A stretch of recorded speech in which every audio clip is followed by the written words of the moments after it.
안녕하세요. 일관된 해석 직관영어 상변쌤입니다. 오늘은 초보 강사분들을 위한 교재 연구 방법에 대해서 설명을 드리도록 하겠습니다. 물론 영어 강의 중심이고요. 제가 사실은 PPT를 좀 자세하게 만들어 놨는데 그거를 놓고 오는 바람에 그냥 간단하게 제목하고 페이지도 몇 개 못 만들었어요. 기본 교재 연구부터 설명드릴게요. 지금 설명드리는 거는 이제 고등부 내신 강의에 대한 것을 중심으로 설명드리겠습니다. 고등부 내신 강의하고 좀 이따는 이제 수능 강의에 대한 얘기도 좀 드릴게요. 일단 고등부 내신 강의에서 기본 교재 연구, 교재 연구라고 하는 거는 그 교재를 갖다 놓고 가장 먼저 해야 되는 것이 내 스스로 분석하고 해석해 보는 거예요. 그러니까 강사 스스로 분석하고 해석합니다. 그러니까 문자를 하나하나 보면서 분석하고 해석하면서 구조가 복잡한 거 어려운 거에 대한 체크가 있어야 돼요. 구조가 복잡하고 어려운 거는 내가 그 수업을 할 때도 제대로 설명하지 못한다면은 막힐 수 있는 부분이잖아요. 그런 게 없어야 돼요. 그래서 어려운 부분들에 대한 체크를 해놓고 거기에 연구 들어가야 돼요. 왜 이런 표현이 쓰였지? 그러니까 예를 들어서 어려운 부분이 뭡니까? 라고 얘기하면 제 그 강의 중에 내신 회오리라는 강의가 있어요. 내신 회오리. 내신 그 부교재들, EBS 나온 부교재들에 대해서 어려운 부분을 집중해서 설명하는 거거든요. 어렵다 보니까 아예 EBS 저자가 해설도 틀리는 경우가 있어요. 그런 부분까지도 정확히 이해해서 가르칠 수 있어야 돼요. 근데 그렇게 되려면 이게 혼자 힘으로 하려면 사실은 시간이 엄청나게 오래 걸립니다. 생각도 많이 해야 되고 많이 찾아봐야 돼요. 그러니까 사전도 찾아봐야 되고 문법서도 찾아봐야 됩니다. 찾아서 그 해당되는 구조랑 똑같은 거 어떻게 해석해야 되는지를 알아내야 돼요. 이래서 이런 해석이 나오는구나. 알아서 가르칠 수 있도록 만들어야 됩니다. 알아서 가르치는 거하고 그냥 어물쩍 넘어가는 거하고는 아이들이 느끼는 정도가 달라요. 그러니까 아이들도 이해를 시키려면 선생님이 먼저 이해를 하셔야 됩니다. 그래서 그렇게 어려운 부분들을 체크해서 완전히 없애는 것이 첫 번째 교재 연구에서 해야 될 일입니다. 그래서 그런 게 다 없어졌다는 건 이제 정확히 해석이 되고 있다는 얘기잖아요. 그 상태에서 이제 두 번째로 넘어갑니다. 내신 문제로 어떻게 출제될 수 있을까를 생각해야 돼요. 그러면 모든 질문에 있어서 가장 기본적으로 생각해야 되는 게 가장 많이 나오는 유형들이 있습니다. 문법이나 어휘 유형이거든요. 그래서 문법적으로 중요한 포인트들을 다 잡아주셔야 돼요. 그러니까 요게 이래서 이건 맞는 거지만 이렇게 바꾸면 틀려. 그러니까 제 내신 회오리 강의를 보면 added라는 표현이 쓰였는데 added를 adding으로 바꿔도 맞는 경우도 있어요. 그러니까 그 정도까지. 보통 ing, ed로 바꾸게 되면 틀리잖아요. 근데 맞는 경우도 있을 수 있어요. 틀린 경우만 설명하는 게 아니라 맞는 경우까지도 설명할 수 있다고 하면 아이들이 좀 더 전문적으로 준비를 하고 있다는 생각 가질 수 있죠. 그러니까 문법은 그 정도 수준까지 준비를 해주셔야 됩니다. 그리고 저는 이제 어떻게까지 교재 연구를 하냐면 좀 이따 설명을 드려야 될 내용하고도 연결될 텐데 학교 선생님들 성향이 있어요. 문법 문제를 그냥 내는 선생님들도 계시지만 지문을 바꿔버리는 경우가 있습니다. 그러니까 영어 문장 전환이 되는 경우가 있잖아요. 예를 들어서 가조 진주어 구조에서 진주어 자리에 있는 투부정사의 목적어가 문두로 이동하는 raising 상승 구문이라는 게 있거든요. 그러면 그렇게 문장을 전환시켜서 아예 문법문제를 내는 선생님들도 계십니다. 그래서 그런 선생님들이 계시다고 하면 교재 연구할 때도 문장 전환이 될 수 있는 부분까지 다 체크해야 돼요.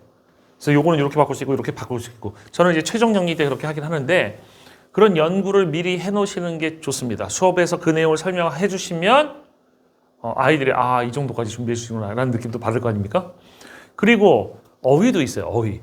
그러니까 문맥 어휘가 문제 나올 수 있는 부분들. 요즘에 특히 고등학교 내신에서 핵심은 동의어를 많이 활용해서 출제한다는 거죠. 동의어인데 이제 어려운 단어를 많이 바꿔버립니다. 난이도를 높이기 위해서. 그러니까 달달달 암기하면 안 되게 만들기 위해서 내신 문제가 나오거든요. 그렇기 때문에 이거를 동의어로 바꿔서 출제할 거를 대비해서 동의어를 많이 준비해 주셔야 돼요. 그래서 이 단어에 대한 동의어 쫙 써주고 지 단어에 대한 동의어 쫙 써주고 이런 작업 필요합니다. 사전, 동의어 사전, 시노님스 이런 것들 활용하시면 돼요. 사이트들도 있고. 그래서 어휘하고 문법에 대한 준비가 끝나면 그 다음에는 이제 어떤 포인트를 보냐면 순서나 삽입의 포인트를 찾아봅니다. 이게 삽입 문제로 나오려면 원래 수능형 문제는 삽입 문제가 만들어지려면 마침표가 7개가 있어야 돼요. 7개 이상이 돼야 됩니다. 6개까지 마침표가 있으면 수능 문제는 안 만들어요. 삽입 문제를. 근데 내신에서는 6개에서도 삽입 문제 나옵니다. 마지막 문장 뒤에 5번이 시키는 경우가 있어요. 수능에는 없지만 그런 것까지 생각해서 삽입의 포인트 잡아야 되고 그 다음에 순서의 포인트도 잡아야 됩니다. 어디서 잘릴 수 있을까? 그럼 잘렸을 때 근거되는 게 뭔가? 그래서 여기서 잘릴 수 있고 이 외에 여기서 잘릴 수 있냐면 이런 설명을 수업에 해주셔야 돼요. 순서의 삽입 포인트까지 잡으셨으면 이제 나머지 이제 대입 파악 문제들이잖아요.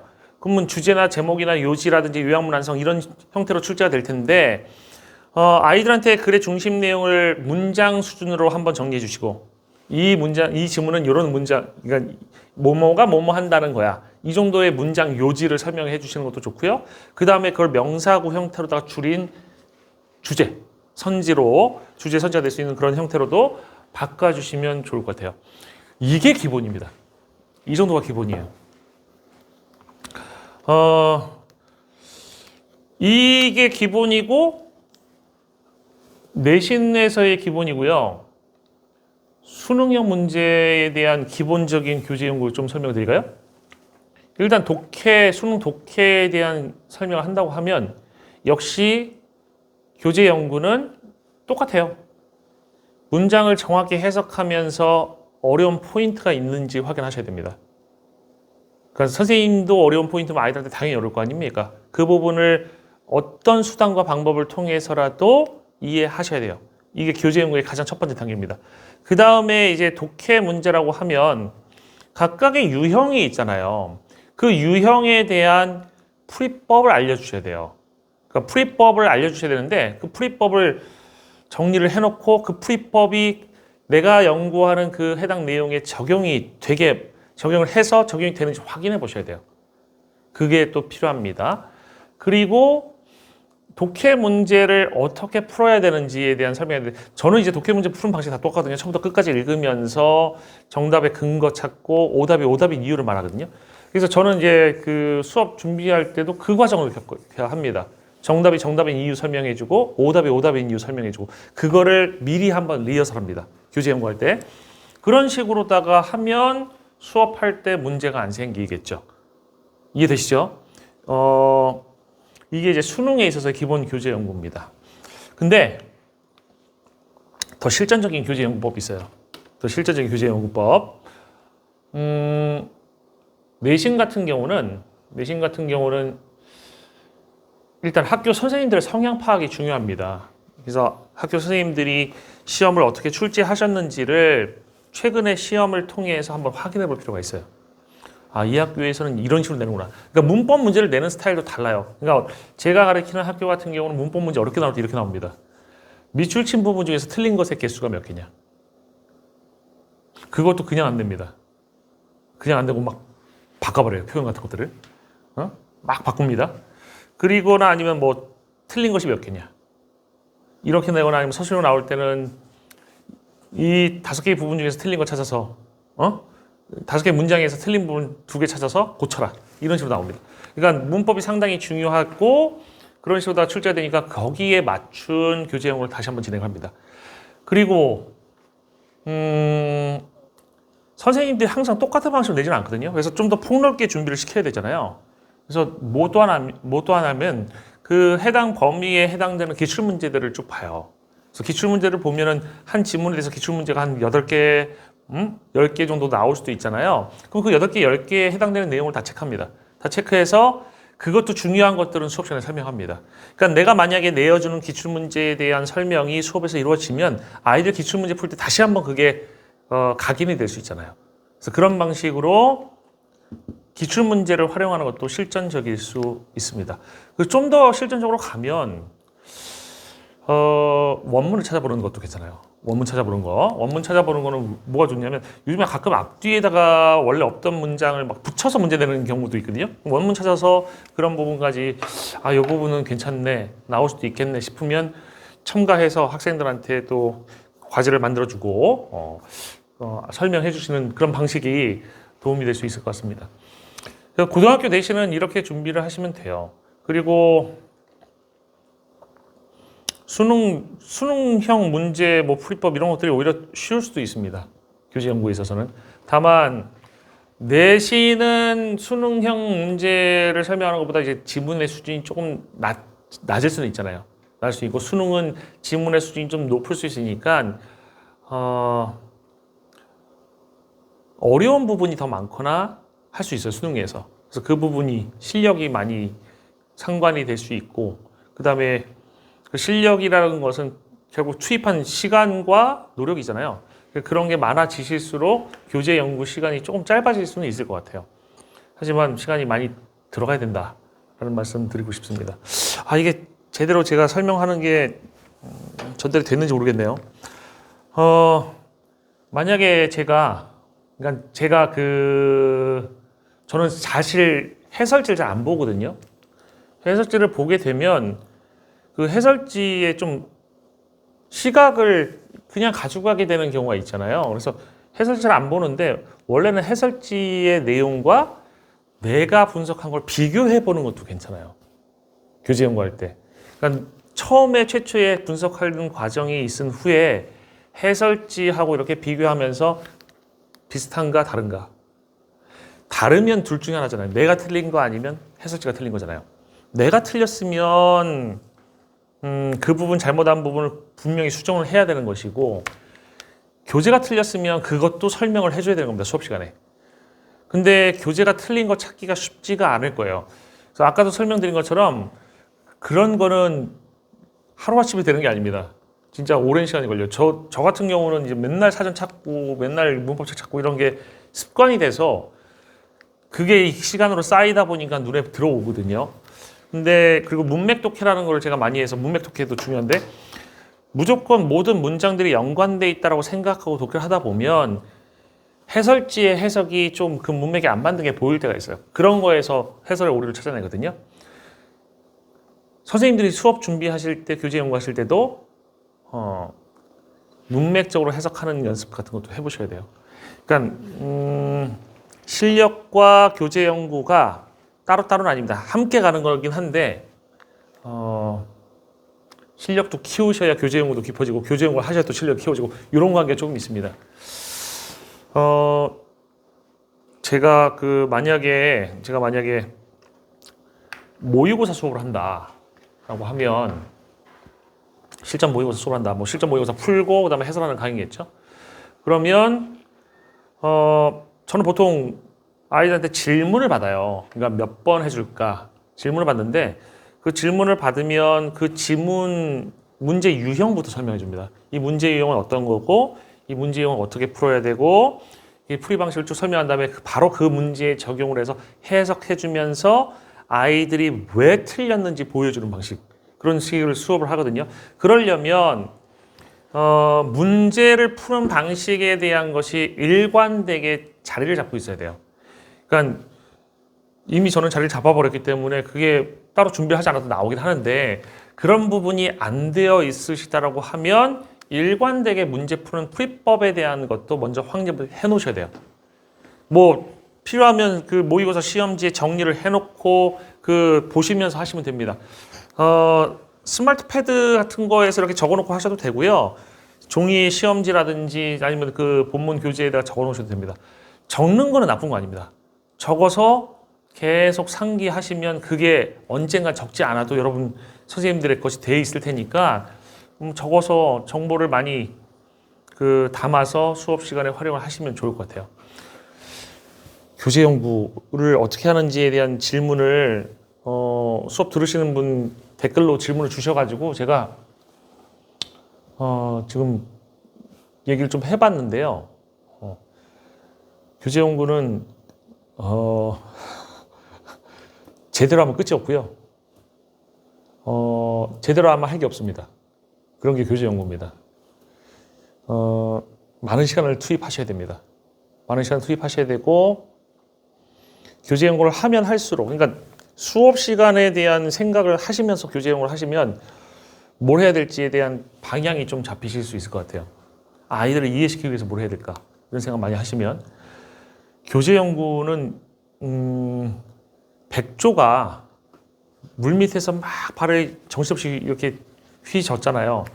우아하게 물 위에서 둥둥 떠다니기 위해서, 미끄러지듯이 나가기 위해서. 그럼 똑같습니다. 강사는 백조랑 똑같아요.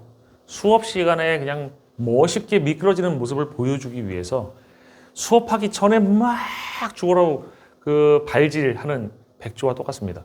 안 보이는 데서 발질하셔야 돼요. 수업 준비는, 교재 연구는 그런 것이어야 됩니다. 그러니까 조금이라도 이상한 게 보이면, 지문을 읽다가 조금이라도 이상하면 무조건 찾으셔야 돼요. 사전도 옆에 계속 끼고 계셔야 되고, 사전도 하나가 아니라 막 두세 개를 보셔야 될 수도 있습니다. 특정한 표현에 대한 의미는 특정한 사전에서 나오는 경우도 있거든요. 그래서 네, 제 설명을 드렸는데 오히려 큰 짐을 드린 것 같기도 합니다. 그 교재 연구가 제대로 하면 오래 걸리는데, 이게 또 연륜이 쌓이고 지식이 돼서 내 것이 되면 시간이 조금씩 줄어요. 편해집니다. 제가 요즘에 교재 연구하는 시간, 내신 대비할 때 교재 연구 시간, 하루 한 타임 3시간의 수업을 하기 위해서 보통 한 이틀 정도 씁니다. 그러니까 교재 준비하는데도 하루 정도 이상이 걸려요. 교재 준비하면서 동시에 교재 연구 하긴 하는데 한 이틀 이상 걸립니다.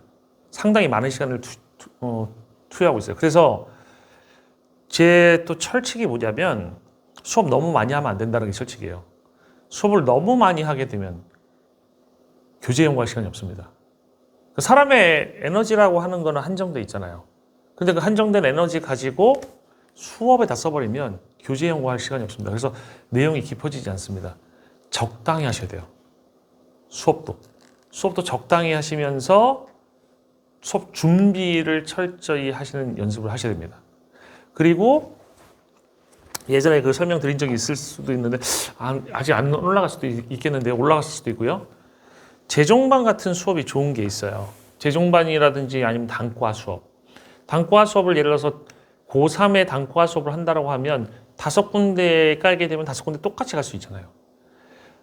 하나의 내용을 반복적으로 하게 되면 교재 연구를 더 깊이 있게 할 수 있죠. 철저하게 준비할 수 있잖아요.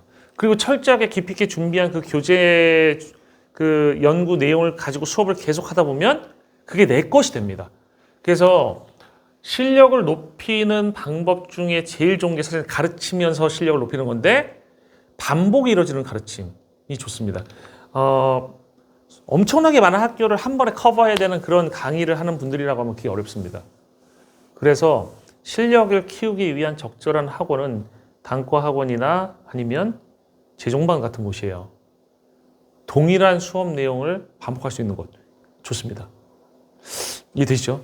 그게 아니고 너무 많은 걸 펼쳐놓게 되면 내가 쏟을 수 있는 그런 에너지가 분산이 되기 때문에 실질적으로 교재 연구를 잘 못하게 됩니다.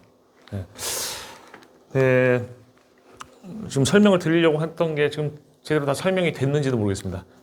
말씀드린 것처럼 제가 이거를 미리 대본 같은 걸 써놓고 하는 게 아니라, 그러니까 미리 수업을 준비해서 하는 것들도 있지만 이거는 제가 그렇게 안 하고 있거든요. 그래서 생각나는 대로 설명을 드려서 좀 약간